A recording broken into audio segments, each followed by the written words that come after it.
I'm here in Sault Ste. Marie, right at the waterfront, to talk to you about Psalm chapter 1. It's an appropriate place considering that Psalm 1 speaks of trees planted by flowing waters, trees that have leaves that are vibrant and do not wither, trees that bear fruit in their season. Why begin the book of Psalms with Psalm chapter 1? As the editors were compiling this Hebrew hymnal, why put Psalm 1 where you do? Well, let's begin with the context. Psalm chapter 1 needs to be heard in the context of a redeemed people. Basically that, I'm just saying, when you read Psalm chapter 1, remember who wrote it and who they were writing it for. These were God's people. They had already been purchased and named by Yahweh the Lord. These people were given 10 commandments, and before the 10 commandments were issued, God reminded them, I am the Lord. I am the one who brought you out of slavery. I am the one who redeemed you and set you free. The commands were always meant to be seen in light of the fact that Israel was a redeemed people. So whenever we hear in the Psalms an instruction or a call to obedience, it's in that context.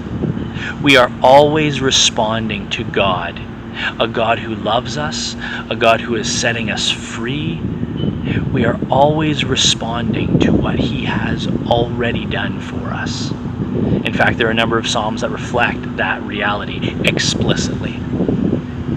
The reason it's important for us to remember that for Psalm chapter 1 is because Psalm chapter 1 is going to call us to a particular pattern of behavior, a very specific way of living. But that way of living presupposes, it assumes that we know how great God is and what He is doing for us. Psalm chapter 1 presents two lives lived. It presents two paths that one might walk through life. It presents the path of the wicked and the path of the righteous. Life is like a stop motion film. It is flowing, it is moving, it is a motion picture, but it is made up of a million moments. A lifetime is made up of all those sequential instants in time, the little vignettes, the little snapshots. Have you ever seen a time-lapse movie, a stop-motion film? In time-lapse photography, pictures are taken one after the other with gaps of time in between the photographs. It's fascinating to watch plants growing, seeds sprouting in time-lapse. You get to see in a sped-up form what happens over hours or days. Fascinating. It's worth a watch. But that's how life is. Our lives are made up of all these miniature vignettes, these moments in time, these snapshots. And that's what we find in Psalm chapter 1. We see a man following the path of the wicked. He's with the scoffers. He's with the unjust. He's in their assembly. He walks and he sits and he gathers with them. And there is a destiny attached to those moments. Those little snapshots are not isolated. They are part of something moving. They are a motion picture. And we find at the end of the psalm the destiny of that individual. They cannot stand. In fact, the picture is like chaff being blown away by the wind. After the grain is harvested, the useless, hollow, empty, valueless, dry refuse is scattered to the wind. And that is the life of the one who walks the path of the wicked.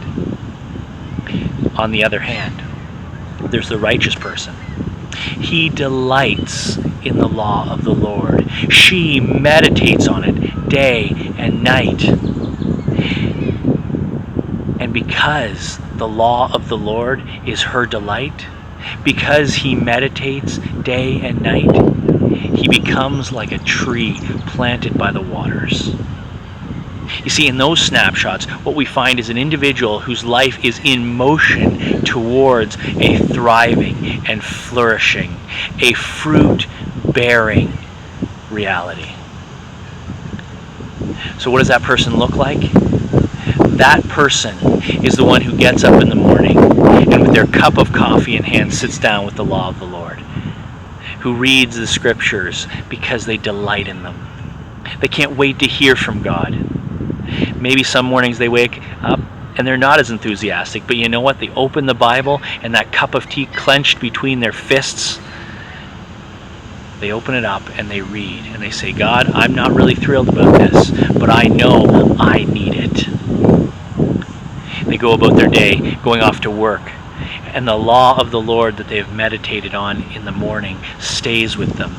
And as they go throughout the day, if they didn't understand it in the morning, maybe that moment, maybe there's that snapshot in the middle of the day, them and a coworker, and suddenly that instruction they received in the morning with their devotions over the cup of coffee, with the cup of tea in hand, now the light comes on and God shows them how this law works itself out.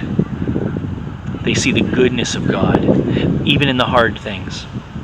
And they thank God for showing him how they could become part of his plans and purposes in their workplace. Take another snapshot. They come home from work, and their next door neighbor, an elderly gentleman who lives all alone, is struggling to get his groceries out of the back of the car. And so in this snapshot, we see a loving individual going over and being a neighbor, loving their neighbor as themselves. Because not only have they meditated on the law, not only have they taken delight in it, not only have they known their need of it, and so even when it wasn't their favorite thing, they powered through knowing it was what they needed to hear. All of that is true, yes, but the person who delights in the law of the Lord also knows the beauty of putting it into practice, becoming a blessing to those who are nearest to them. And so this person, they have delighted in the law of the Lord. They have meditated on it. They have applied it, and their lives have become something beautiful and fruit-bearing. So why put this picture at the beginning of the book of Psalms? Because this is what the book of Psalms is all about. It is going to demonstrate for us what that path looks like. It's going to challenge us when we wander from it. It's going to challenge us on those dark days when we are tempted to leave it. It's going to lead us into singing on the days when we are just over the moon. And it's going to lead us in our wailing and crying out to God when we are pressed and crushed and we feel like we've been abandoned. The Psalms show us how to walk the path of the righteous. And so at the very beginning, here we find Psalm chapter 1.